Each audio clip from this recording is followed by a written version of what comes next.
turabasuje cyane abakunzi ba Delight TV. Ngenda umuhoza Gisele, nizere ko mumeze neza, Imana ibarinze. Nishimiye kugaruka imbere yanyu, imbere y'iyi kamera n'umutumirwa mwiza. Mpora mbafite abatumirwa beza, niyo mpamvu mpora mvuga ngo umutumirwa mwiza. Rero ndashimira abantu bose bakoze subscribe, like, share, comment. Mukomeze mube mu ruhande rwacu, mudushyigikire kandi Imana ibumugisha. Ndakwakiriye. Murakoze kunyakira kuri TV, kuri Delight TV. Ego, watangira utwibwira ubu uriwe naho uherereye tugakomeza n'ibindi. Murakoze, nitwa Angel,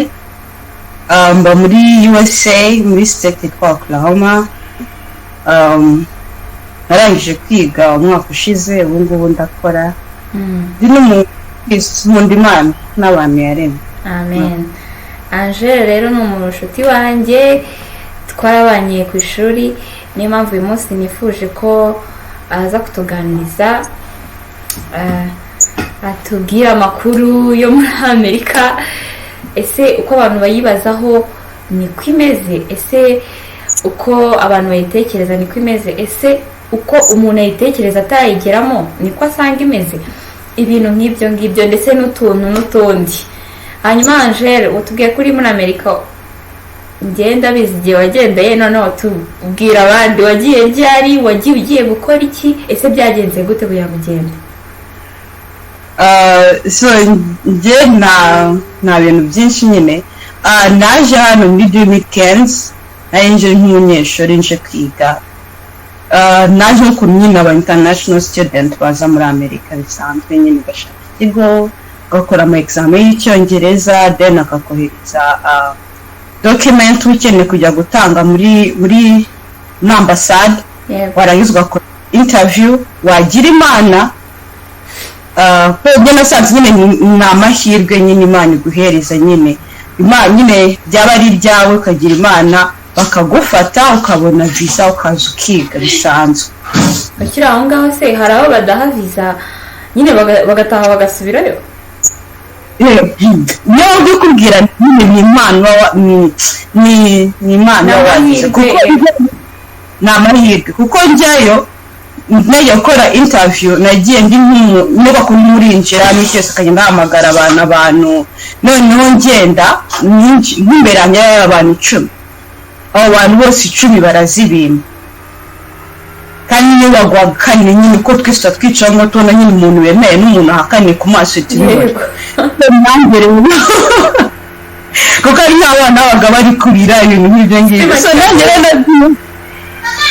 umutima uri gutera cyane, mfite ubwoba n'ibiki byose, ndi gusenga.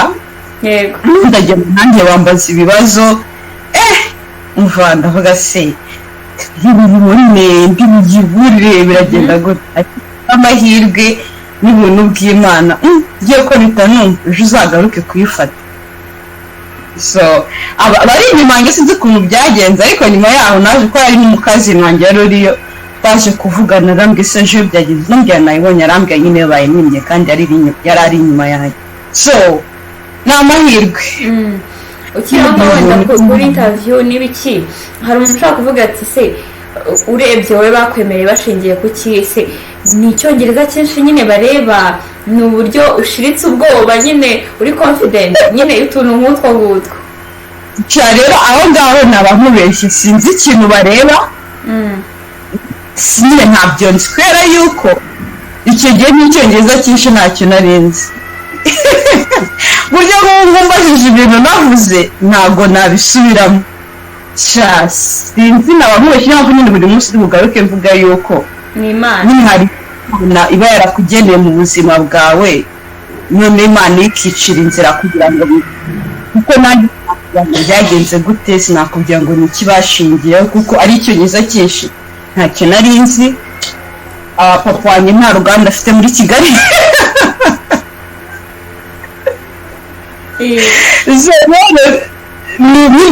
Ni ubuntu gusa turi Imana nagize, ntabwo cyakoze ikintu nzi. Umuntu usanzwe travelinga nyine around, ukagenda ukaba waragiye nko muri Europe ukagaruka ukaba ugenda nyine mu bihugu bitandukanye muri Afurika ukongera ukagaruka nyine passport yariho yuko nyine uri umuntu ukunda kugendagenda icyo gihe bikongera amahirwe yo kuba wabona visa yo kuza muri Amerika nawe ariko ibindi by'abanyeshuri n'ibiki byose ni ubuntu waravuze bya passport nyine byo kuba waratravalinze ni uko ugize amahirwe rengera kubaza ni se ko nakoraga ku ishuri wagendaga ryari ugaruka ryari nagendaga muri weekend gusa nyine ibintu byose nyine biba ari ubuntu bw'Imana ni ibintu Imana iba yarateguriye umuntu kandi uko byagenda kose biraba nta kibibuza Nesanze warangije kwiga mu biki warangije mu kihe cyiciro noneho unambwiye se akazi umuntu abona nako ushobora kwiga ibintu ukahita ubona akazi kajyanye n'ibintu wize ngira ngo urabizi nyine nko mu Rwanda hari igihe uba warize reka mvuge comptabilité cyangwa ugasanga umuntu agiye nyine nko gukora nko muri coffee shop agiye kuba barista so rero ahangaha nyine amategeko yaho atandukanye cyane no mu Rwanda yego none inshuro nyinshi iyo uri umunyeshuri nk'ubu twebwe tuje ahangaha nk'abanyeshuri nyine baba international student amategeko tuba dufite atugenga nyine ikibazo cya mbere nize ibintu byitwa management information systems so harimo ibintu bimwe nyine harimo amaklasi muri business n'andi maklasi muri IT na programming nke itari ibintu byinshi ngira ngo nabyo muri IT harya nabyo bizi n'ibindi kwiga no mu Rwanda uko nagiye kuri mu Rwanda twabyitaga mbe twarabyitaga management information technology like something ibintu nk'ibyo so namwe nkunda iterambere mu bucuruzi so rero nyine ku mpanga bigenda tuvuge nimba uje kwiga ibintu bya nk'ibyo ngibyo nize iyo urangije kwiga uba wemereye gukora ariko bagiye kugomba gukora mu bintu wigiye aba ari itegeko kuba international student nyine ku bantu nyine bavukiye hano ariko umuntu wavukiye aha ngaha ufite uburenganzira bwo gukora aho ushaka aho ariho hose ariko ku international student nimba urangije kwiga ni itegeko ko ugenda ugakora mu bintu wigiye ariko ikintu cyiza nakunze aha ngaha urumva nyine ni igihugu nyine giteye imbere hari opportunities nyinshi cyane ku buryo iyo uri umuntu uzi icyo ushaka uzi gukora kubona akazi ntabwo bigorana nyine uragashakisha nk'uko nyine mu bintu byose bisanzwe ikintu cyose kiza kugira ngo ukibone uragikorera ukagishaka kivunikira so iyo urangije kwiga utangira kwitegura mbere ugatangira gushaka ama internship ajyanye n'ibintu wigiye hanigera rimwe ngombwa ko nyine uva mu mujyi ubamo ukajya mu wundi mujyi bitewe nyine n'ahantu imijyi iri gukura n'ahantu amakampani menshi ari ariko ntabwo navuga ko kubona akazi muri Amerika bigora kereka nyine umuntu byananira nuko n'ubwo yaba ari umuntu ntabwo yaba ashobotse pe ariko nyine ntabwo bigoye pe nyine gusaba nyine kubihereza umwanya ukitegura neza noneho bako ni igihugu kinini nyine competition biri hejuru so nawe rero gushaka uri umucompetent nyine ukagenda ukabese niba ashaka tuvuge shaka uri umuprogrammer ni example mfashe nibiki nkwiye kumenya nyine nibiki biri isoko nibiki bari gushaka nawe ugakora nyine research zawe wamara kubimenya ukavuga ubwo ari ibingi bari gushaka nawe ukagenda ukabyiga ukamenya ama interview uzatsinda so rero muri make nyanga nyine nk'aba international tuba tugomba gushaka akazi mu bintu twizemo ariko nyine ikiza akenshi Imana iratanga byiza kubera yuko niba warize mu bintu ukaba nabyo ukora mu kuko ufite ubumenyi buhagije ntabwo warize iki nko warize accounting ukajya gukora muri IT ukajya gukora muri networking nubwo gitangira uravunika ko ni ibintu byinshi bigiye gutanga ariko accounting ukajya gukora muri accounting department ya company runaka ubwo no master uziyongera vuba wiga ibintu neza so nuko gushinga wenda business yawe ku giti cyawe byakorohera ah, byaterwa n'iyo ushaka gutangiza ariko ahangaha nyine nyine ntabwo mvuga ngo biroroshye nk'uko no mu Rwanda nyine ahantu hose gutangira business bitoroshye ariko birashoboka naho ikindi iyo uri umuntu w'umukozi uzi icyo ushaka ukandika plan zawe neza nyine nko mu Rwanda ukagenda ukarase n'iki ushaka gutangiza gukora niyehe nagikora gute n'ibiki nkeneye shanga birakunda tukabihereza umwanya ukabibara neza yego ya ese Ange ndagira ngo wenda dufashe abantu bifuza wenda kuza kwiga urabizi nyine abantu baba bitekereza ukuntu gutandukanye cyane ko haba hari n'abadafite amakuru ahagije neza akayashakisha akayabura sinzi wenda niba warapurayinze nyine ku giti cyawe cyangwa wenda ari abagufashije hari umuntu uvuga uti ngewe ntabwo nzi ngo ndajya kuri interinete nyine mbikure hehe se ntabwo nzi nyine ngo biravaye birajya hehe ese najya kuri he website nyine akibaza utuntu nk'utwo ngutwo kandi wenda hari umuntu ubifiteho nyine nosiyo wenda ashobora kuba yasangiza abandi sinzi niba wenda we hari ikintu biziho ndagira ngo ufashe nk'umuntu umeze gutyo wibaza nyine inzira yacamo so iki kibazo ubajije nyine kiragoye ukuntu ariko ikintu namugiraho inama ni nk'uko umuntu kamubwiye nyine hari ikibazo umuntu abakoze si uno ndahera hehe none jize nawe reka nkubaze umuntu araje akubwira ndashaka kuza kwiga mu Rwanda bimeze nakiga he ubwo nabikora he nk'umuntu akoresha ikibazo bamusubiza ngo namubwiraho nize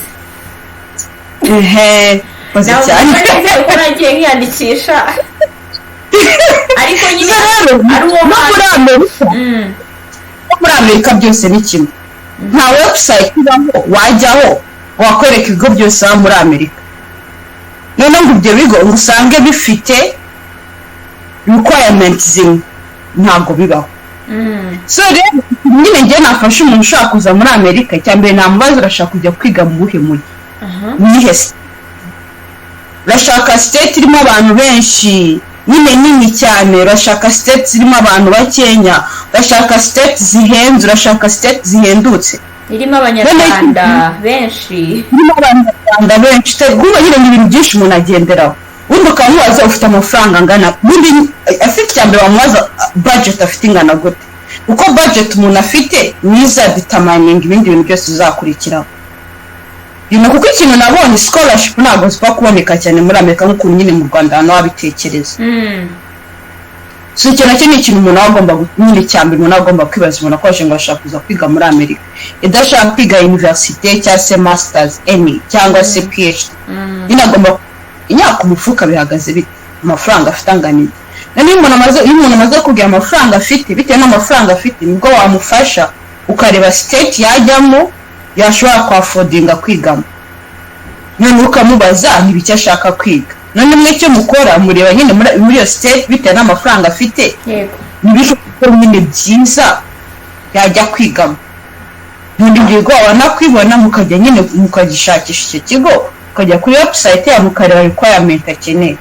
ese akeneye akoze nyine ibizami by'icyongereza ese akeneye amafaranga angana iki azabyiga bingana iki bazatangira ryari n'iryari basubmitinga ama application ibintu nk'ibyo byose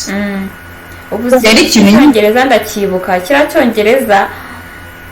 abantu benshi nyine batinya no kuba bapurayinga kubera kiriya kibazo cy'icyongereza ese kaminuza yose nyine aragikonsidera biterwa niba umwana wo mu Rwanda nk'ubu ngubu nyine u Rwanda usigaye rwaraswitchinze rukajya mu cyongereza nkeka ntabwo bikiri itegeko yuko nyine abantu bakora examen z'icyongereza kuko igihugu wavukiyemo mwiga mu cyongereza ama transcript akayerekana ko ibintu byose mwagize mu cyongereza ntabwo nyine ntabwo uzira examen nyine ndavuga nta kintu cya TOEFL none n'ikindi cya TOEFL ntabwo impamvu n'igikoze ugatsindwa niwo bihomberamo ntabwo ashaka kwima ikigo kwa kwasitsinzwe kiriya kizami nyine impamvu abantu bagira intambara ni uko iyo ubonye amanota meza muri cyo ubona scholarship. Okay. Amakenya nta scholarship ubona ariko ubona ikigo. Kuko nk'iyo utamacyo ukabona ikigo bigeze nyine icyo kigo ushaka kujya kwigaho aho kugira ngo bagutangize amaklasi yo hejuru yo mu cyongereza bagutangiza amaklasi ari kuri level y'icyongereza uzi none ugakomeza nyine impamvu abantu benshi baba bafite ubwoba kuko nyine kwishyura cyakoze amashuri yo muri Amerika arahenda ngibyo byoko ni ukuri none urumva iyo utsinzwe ntabwo ubona scholarship nta bufasha ubona ariko iyo watsinze neza ubona ubufasha n'ahanga muri Amerika abana bahari hari ayandi ma examen bakora TOEFL ntibajya amazina yabo nayo y'icyongereza watsinda neza nabo ukabona nyine scholarship watsinda neza ukazibona so nyine TOEFL ntabwo yakubuza kubona ikigo muri Amerika ahubwo yakubuza kubona scholarship. Ese kubona ikigo egari kubona visa kuko uwo mukazi mwayandi kukubwira yari afite ikigo yari afite nyine dokima zose akeneye ariko bamwima visa nzi n'abandi bana benshi bafite mu mavisa bafite ikigo bafite ama bank statement n'ibintu byose bakeneye babifite ariko visa nyine ukazi hano mu Rwanda ya hano mu Rwanda agiye gusaba nyine visa ariko ntiwajya gusaba visa nta kigo ufite. Yego nanone nta kigaragaza aho ugiye icyo ugiye gukorayo. Zarumva nyine ikigo kirakenewe ariko ko ufite ikigo ntabwo nyine ari garanti yo kuzabona visa. Yego Anje urakoze cyane ku bintu bijyanye n'amashuri n'amaviza abantu benshi bakunda kubyibaza ngira ngo urabizi cyane Anje kandi ngira ngo byibuze ugerageje kubasobanurira iby'ingenzi. Ndagira ngo ndatuve kuri icyo cyiciro ndatuza kugenda tubivangamo gakeya mbarumbwire wavuye hano mu Rwanda urumva wumvaga muri Amerika hameze gute wageze bigenda gute ni iki cyagutunguye wari wizeye ko uzakibonayo ugasanga nta bidasanzwe cyangwa wenda ugatanga ukavuga ati ye burya iki kibazo nyine ni cyiza cyane rero muri Amerika nanjye ntaraza twakora nyine amafilme menshi n'ibiki byose waranayakundaga ndabizi narakundaga nyine Imana itaraza ngo itangire kujya imbwira otherwise ariko nari niko ari expectation umuntu wese afite ku kintu nibaga ngiye kuza nyine nkaza nkabona abazungu none abasore bose twabonaga muri movie nari ndi kugesa none nzongera gukurikira mu ishuri ariko nyine ikintu gitangaje iyo uze nyine ukahagera ubona babayeho ubuzima nk'ubwo tubayemo nk'ubwo abantu mu Rwanda babayemo gitandukanye kuko nyine bafite uruhu rw'umweru bavuga n'icyongereza kandi muhura kenshi cyane kurusha hano mu Rwanda kandi muhura kenshi nyine kurusha n'abanyarwanda ikintu cyari gitandukanye ariko nabonye nabo babaho mu buzima busanzwe bari abantu bose beza tubona nabo muri movie gusa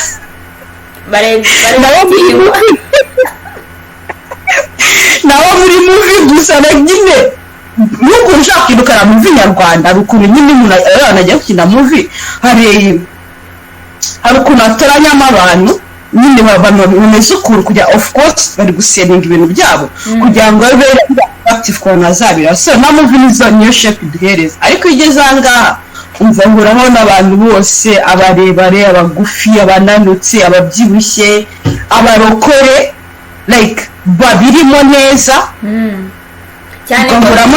ko nko mu Rwanda tuba twumva ko nyine abarokore babirimo neza se nko muri Amerika biba bimeze biti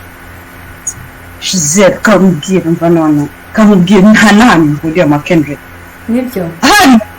adepere mu Rwanda maze nta nubwo buramurira muri abana beza nta nubwo iri ntambara ari church nabonye hano ndavuga isa kumbya nyiri mu Rwanda ko shaka kubona church nzo gute muri Amerika ntabwo nabikeye niyo nabonye ndavuga ati na ADP yo mu Rwanda nagiragizanga so like nyine nabona aba Pentecost nyine noneho abamama baho ntabwo baba banakora nyine barera abana nyine barabyara bafite abana benshi bafite abana bane batanu abazungu bafite nk'abana 10 ibyo nenge nasi mvuga umuzungu ufite abana 10 so niba abamama bafite nk'abana 10 noneho kwa kuntu nyine system yangaha irimo nyine utuntu twinshi cyane tutari twiza so bo bahitamo kutajya gukora, abagabo babo bagakora, noneho bakajya bamusore bakarera abana bakanabigisha kugeza mu wa gatandatu segonderi. Wowe ushobora kwigisha umwana kugeza mu wa gatandatu segonderi, so icyo bakora bigisha abana babo kugeza mu wa gatandatu segonderi. Ni ba mama bahora bambaye imyenda igeze ku birenge, ni ba mama batajya bakata imisatsi yabo. None ukubwira nuko nguko bikomeye cyane, like bafite imisatsi igera ku birenge, ku cyumweru baza gusenga, abagabo bose bambaye amakositimu n'utwana dufite imyaka ibiri kuko gatangiye kwiga kugenda, nyine wakahagarara bigakunda, bose baba bambitse amakositimu. Urumva nyine abamama bo ubwo basabye amakanzu nta make bazi nawe nyine. Abazungu batitera make up, abazungu batambara amaherena. Byarantangaje cyane ko nahise mbona nyine hari ukuntu bitewe n'ibintu abantu tureba bishobora guhereza imaje itari iyo ku kintu. Ariko nyine nahuye n'abantu ndatanga, ndavuga ntabwo nzi ko Amerika ibamo abantu bameze gutya kubera mu bari baratweretse. Kandi urumva nyine n'izo disipurine bihaye, ari ukuri nyine uzi yuko nyine abana bose muri Amerika bari rebellious, basubira nyine umubyeyi avuga bakamusubiza, bajya mu biyobyabwenge n'iki byose. Usibye nyine reka n'iyo church yumva ko yihariye, n'abandi bantu bo mu buzima busanzwe nyine basengera mu yandi macaci asanzwe. Biragutanga nyine ukuntu uhura n'abana b'Abanyamerika bakuriye muri Amerika, batavuye muri Amerika, bafite ababyeyi b'Abanyamerika bubaha ababyeyi, bubaha umuntu wese mukuru babonye. Ababyeyi babo ushaka kubwira ntukore ikintu bagikore. Nyine biratangaje tu, nyine ukahura n'abantu nyine bakunda gusenga, bera imbuto nyine z'abarokore, ubona nyine gifite values z'ubukristo. Nicyo kintu nabonye, ntabwo nari nzi yuko bino bintu nayihabona. Ni ikintu gitangaje. Uragira ukuntu umuntu aza muri Amerika nyine abantu bose bamubwira shanje ko wakundaga gusenga birarangiye, ubu ngubu ugiye kugwa, tuzahuta kizi no gusenga ibyo ari byo. Ariko ni kuri ndashima Imana cyane, nyine yampaye ibihe byiza byo gusenga nigeze ngira no mu Rwanda. Yamura nyine n'abandi bantu nyine afite inyota yo gushaka Imana, mura n'abandi bantu kandi nyine bari mu ngeri zose, abantu bakuze, abantu bakiri batonya, abamama, abapapa, abagrame, abana bakiri abateenager n'iki byose bafite imitima yo gushaka Imana. Ku buryo nkanjye experience nagize muri Amerika ntabwo ntekereza ko mu Rwanda nari kubona, nyine nari kwigira ndi mu Rwanda. Nyine nahuye n'abantu basenga, barankuza nyine mu buryo bw'umwuka, dushaho gukura, dushaho gusobanukirwa Imana, dushaho kumenya Bible mu buryo bwimbitse, ubucuti bwa Imana burakura, banyigisha gusenga, gusoma ijambo, gukuza nyine ubucuti bwawe nyine n'Imana. Muri njye nyine Amerika yarantangaje, nibonemo ibintu byinshi natekereza ko nabona. Ikindi nyine ukabona n'indadasa n'ibihugu biteye imbere, nyine kuntu abantu bitwara mu buzima busanzwe, opportunities zihari, ukabona nyine abantu benshi baranga bari humble in general.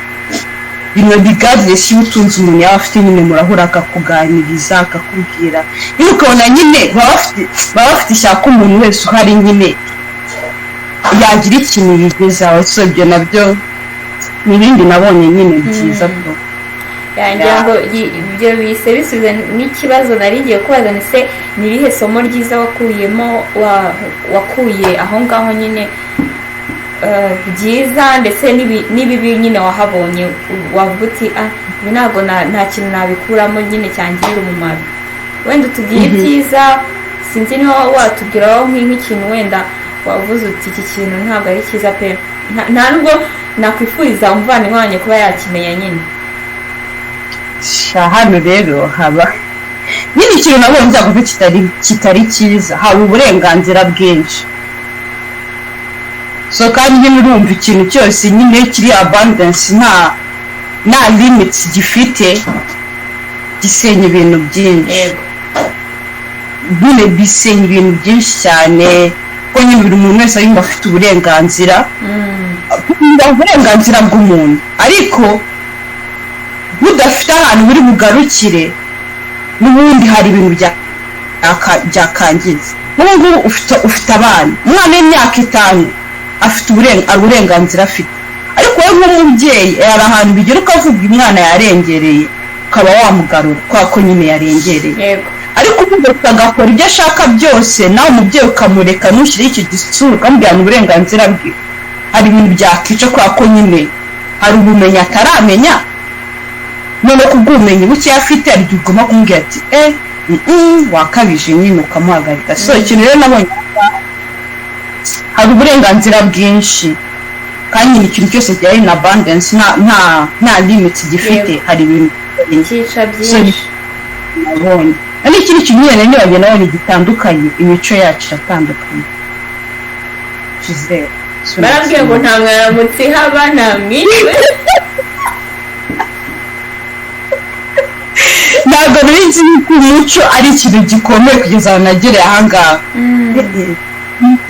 Imico yacu iratandukanye, rero kuryo umuco uragenda ukagera n'ukuntu abantu bavuga, n'ukuntu abantu baganira, n'ukuntu abantu batekereza. umuco ni ikintu gikomeye. Nako si umuntu wabimbwiye ni kuri YouTube nabyumvise ngo muri Japan nyine ngo bafite ukuntu bicara, urumva nyine uvuze ikintu cy'umuco mpita nkitekereza ndacyibuka ngo bafite ukuntu bicara, niba ngo bagereka akaguru ku kandi, niba ngo batemera umuntu ugeretse akaguru ku kandi niyo ubikoze nyine uba ukoze amahano. Imico iratandukanye cyane uburyo uhita ubona umuntu ukabona uwo ari we. none nyine like abanyamerika nyine imico yabo n'imico y'abanyarwanda iratandukanye cyane, n'uburyo bavuga n'uburyo baganiramo ngira ngo muvuga semana bitandukanye nk'ibyo muri filime hari igihe wabonaga ibintu ukavuga uti biriya nanjye nabishobora kubivuga nyine muri muvi ubibona nyine nka muvi ukabona nyine birasekeje cyangwa se ukabona nyine ni imico yabo, ariko nyine n'ubungubu ikintu cya mbere cyantunze twe mu Rwanda iyo umuntu akuruta ntabwo ushaka kumuhamagara mu izina, ntabwo bibaho. Hano rero biratangaje, n'umuntu ungana nyogokuru wawe yagiye kukwibwira akwibwira mu izina rye. noneho byaranshangaga nkahura n'umuntu unduta mukuru ungana nka nyogokuru yajya kumwibwira akambwira first name yiwe, cyangwa se akakubwira niba bikugoye umwana amuhagana nyine last name. noneho nkimagine kandi ataranga nka 5 ushaka kumwitirira niba afite abana 5 bakuze bangana na mama wawe, none ukimashina ugiye kureba nyogokuru ugiye kumuhamagara mu mazina ye, navuga ati none ikintu gitangaje bo utabahamagaye baba bagira ngo ntiwabubashye cyangwa ntabwo bakunda, ntabwo bapayinze attention ku buzima bwabo. kandi wamwita nyine nyogokuru kandi atari uwawe ntabwo bishoboka. ibintu byarantonze mu mutwe bikagivuga se ko numva ndi kubaho uko muntu ndabigenza gute. nyine icyo ngicyo kiri mu bintu byantonze. urabona noneho n'ukuntu nyine mu Rwanda baradutoje kuvugisha abantu bakuze byose bitabizamo, nyine ari ukuntu uri kuvugisha umuntu wese ukuruta, ari ukuntu waba wamwubashye. rero ahangaha bo ntabyo bagira, baba bashaka kuba inshuti n'abantu bose, bakagira ngo nyine ni umuco wabo pe, nuko nyine batoje abana babo, nuko ntiwabihindura. noneho bakagira ngo uza kuvugisha umukolege wawe nk'ukuntu nakuvugisha, agashaka aribwo buryo nimubona na papa wawe ndi bumuvugisha, kandi wowe ukumva urabitinye kuko ari ikinyabupfura cyawe, bakagira ngo wowe wasuzuguye, bakagira ngo ntabwo papa wakatagira ikibazo ko muri kumutinya, cyangwa ari ikintu ntari kumwiyumvamo. Ntidashobora no kuza kuganiriza ese ari ikintu kibi nagukoreye, none se ntabwo uri kumva umeze neza ko waje kudusura. Gisele byaranshanze cyane, nubwo ntabwo ndabimenya. no mu kazi bitaba bimeze, none sikuru nyine mu Rwanda bose aba ari bose. none twebwe mu kazi bose niyo muntu wa mbere uciringa kurusha abandi bantu bose, abazabyereza amacance. ntabwo ari wo muco nakumwe, nyine twe twakuze badutoza kubaha yego nyine kubaha ni ikintu bashyira imbere cyane mu muco w'abanyafurika ariko n'abakora se n'abanyafurika bose ariko bameze ariko hano muri amerika nta kintu babibabwiye tu nyine umuntu n'inkonyi kugeza n'uyu munsi ntabwo nabi nyine ntabwo mande yanjye yari yabikurura neza ngo ubizane so kuko rero ubwo n'ababyeyi ukuntu bitwara ku bana babo bitandukanye ukuntu ababyeyi bitwara ku bana nyine bo muri afurika nyine buri munsi kugeza n'umunsi ndabibe iyo urumva imyaka umaze yo no kubyiga ntabwo byamera nk'ibyo umuntu uhasanzwe wahavukiye byose ntabwo bimera kimwe ababyeyi bakina n'abana babo birukanka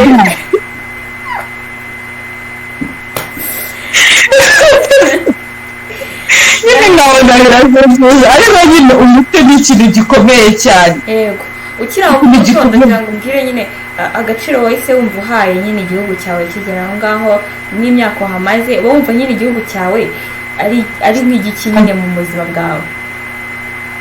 ntaheza nk'iwanyu that's all I can say nyine urumva kuko n'ubu nyine biragufasha kubaha kandi noneho n'ikintu nk'umurokore ijambo ry'Imana kugira ngo kubaha tububahe nyine kugira ngo umunsi ntabwo namenye uburyo nyine abanyamerika bubahanamo ntabwo nabifiguringa out ngo mbimenye neza ariko nkurikije nyine lenses zanjye mba nkoresha njye mba mbona kubaha bitarimo njye ari kuvuga n'amaso yanjye nakoresheje maybe nyine no kwa nabo nzagera aho nige nyine like bo nyine kubaha bivuze iki nyine kubaha babifata bate ariko njye especially nyine kurakuze mu Rwanda nyine ni ibintu byiza batwigishije kuko kubaha ni ikintu gikomeye kuko utubashye umuntu biragoye ko agira ikintu mukuraho so rero umva nahise numva ababyeyi banyu bavuze ati mwarakoze kubw'uburere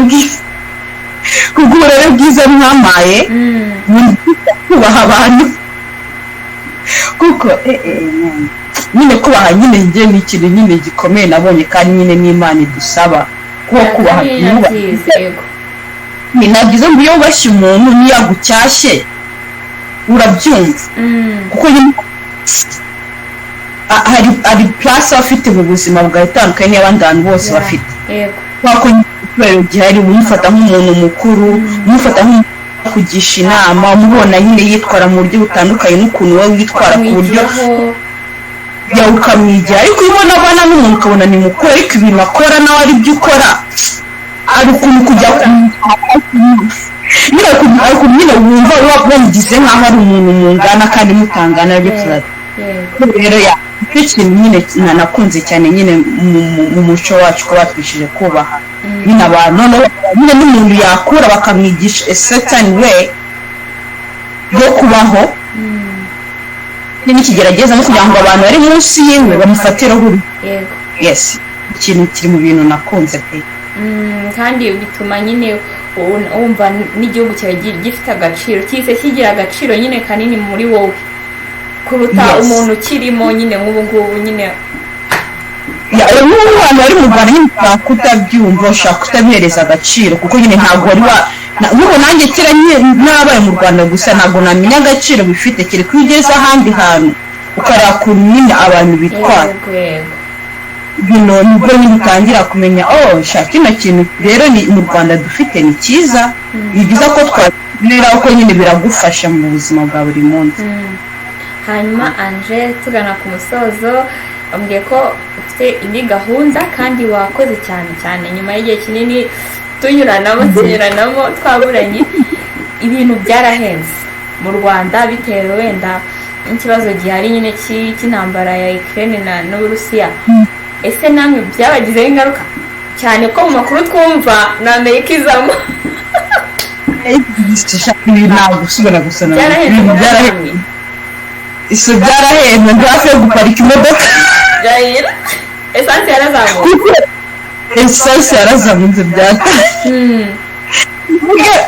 mbere kugira ngo nshyire nyine mu imodoka yanjye nyine esanse yuzuye nishyura nk'amadolari 30 ariko ubu ngubu ndi kwishyura hafi amadolari 40 yarazamutse yongera mu 10 so iyo yes none n'ibindi nyine like n'ibindi bintu duhaha ibirayi ibishyimbo n'ibintu dukoresha mu buzima busanzwe byose byarazamutse n'ibiciro byo mu maresitora byarazamutse nyine muri makenya ubu ngubu sinzi ikintu badufasha impamvu twanjye naho imana ariko imana izabidutambutsaho izabidufashamo kandi ikintu kibabaje ntabwo imishahara bari kuyizamura mu kazi ibyo yendaga kukubaza none si babaremba ayo bakuye nashakaga kukubaza nyine nk'ibintu bitatu nyine ku bijyanye n'ibyahenze ngiye barumbwira akenshi nyine nko mu Rwanda nyine hari ibintu byinshi nyine abantu bakoresha nyine akenshi ndetse n'umubare munini nyine ari byo bakoresha nyine mu buzima bwa buri munsi urabona isukari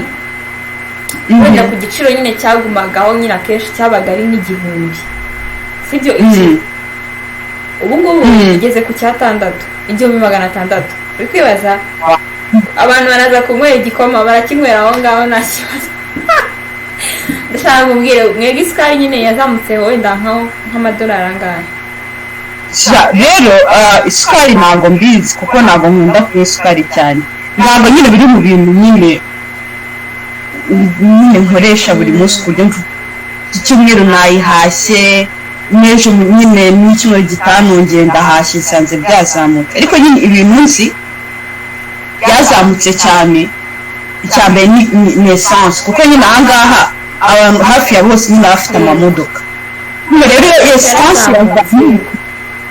esanse yazamutse nyine ubuzima bw'abantu benshi burahungabana kuko nyine ubuzima bwanyu ni imodoka ubuzima bwacu ni imodoka kuko amatagisi nyine nk'amabisi ari ayo mu Rwanda ntabwo nyine n'ahantu arakora ariko ntabwo akora cyane ntabwo ari abantu benshi bakoresha imodoka zabo rero iyo gazi yazamutse ahantu hajyaga gukora ntabwo hagabanuka nyine wowe disansi watwaraga ntabwo zigabanuka tuvuge niba nko gaze nka 2 mu cyumweru bitewe nyine n'ahantu ujya gukora nyine n'ingendo ukora ukuntu zingana so gaze ntamuka nyine niba nashyiragamo niba byazamutseho nyine amafaranga nashyiragamo amadolari 10 yongereyeho ubwo mu cyumweru ni amadolari 20 yonyine kandi urumva bitabizamuka ikindi kintu nzi cyazamutse ni ibiryo byo mu maresitora yoho ntabwo mugisohoka muzaba mubyitekera tugiye kuzajya twitekera ibiryo byo mu maresitora nyine byarazamutse resitora zose zazamuye ibiciro nibyo ibyo bitabyafekitinga amafaranga so noneho ntabwo noneho n'ibiryo nyine bisanzwe byo kujya guhaha imiceri yariyongereye nyine umuceri wariyongereye amata yo kunywa nayo yariyongereye gaze yo gutekesha mana yanjye ibyo ntabwo bahita babizamura gutya nyine kuko by'uba ufite kuba harasinye contract y'amazi n'umuriro ibintu nk'ibyo so ntabwo by'uba kuzamuka kereka iyo contract yawe yarangiye mwajya kurenga noneho bakakubwira nyine ibiciro byarazamutse ubukungu usigaye ugifashe ku isoko so bya bintu nk'ibyo ngibyo ariko ibiryo na gaze sinzi urabona tugiye kunanuka abantu babyibushye nyine ubwo murabyumva tugiye kujyana kwegesha ku ngufu kubera kutarya ni no kubisengera bikarangira kandi bikarangira amahoro tugasubira mu buzima busanzwe birashoboka kandi birashoboka imana nyine byose bireba ashatse yavuga ngo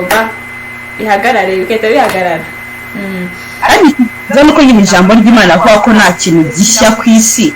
ibintu byose byabayeho rero niba hari igikisi kugira ngo ibintu turi kubaho bikaba byarabayeho bikarangira akazi ibindi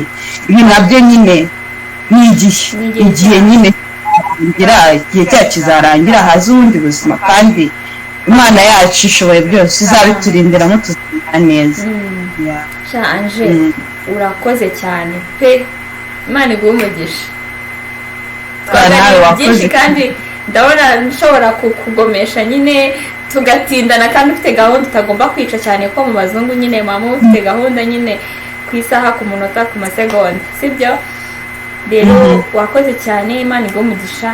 umva sibi nyine ukuntu kubwira ndabizi nyine ngukeneye nyine ndakubona. cyane mwakoze cyane kunganiriza no kuganira nawe thank you dukumbura cyane ko kandi wabyerekeye no gukorana ikiganiro nyine n'umushuti wawe nyine biroroha wumva atari ibintu uri postinga cyane nyine ari ibintu uri kumva vuba. Rero ndatekereza kandi ko abanyarwanda bari bwumvireho ibintu byinshi, bari bwigire ibintu byinshi ku bintu nyine baba bibwira nyine batazi, kugira ngo bashire amatsiko, kandi n'abafite inzozi nyine zo kujya muri Amerika bakomeze bagerageze ayo mahirwe, birashoboka. Kandi ikindi ntabwo abantu baba bagiyeyo nyine ngo bajye kuryamayo cyangwa bagiye gukina, ahubwo ndabizi neza ko hari ubumenyi baba mugiye gukurayo, kandi hari n'amahirwe menshi y'ubuzima ahaboneka. Nicyo twabwira abantu. kandi kongeraho abantu bagira ubwoba nibajya hanze ntabwo bazagwa, ntabwo bagiye gukunda abarokore babyumve ko wahashakira Imana ukayibona, kuko ari cyanditswe nakunze kivuga ngo Imana igushyira ahantu kugira ngo nuyishaka uyibone. So rero ubwoba nibaza muri Amerika cyangwa nibajya muri Europe cyangwa nyine hanze y'u Rwanda, especially mu bihugu byateye imbere, ntibagira ubwoba, Imana iri mu Rwanda nayo irahari.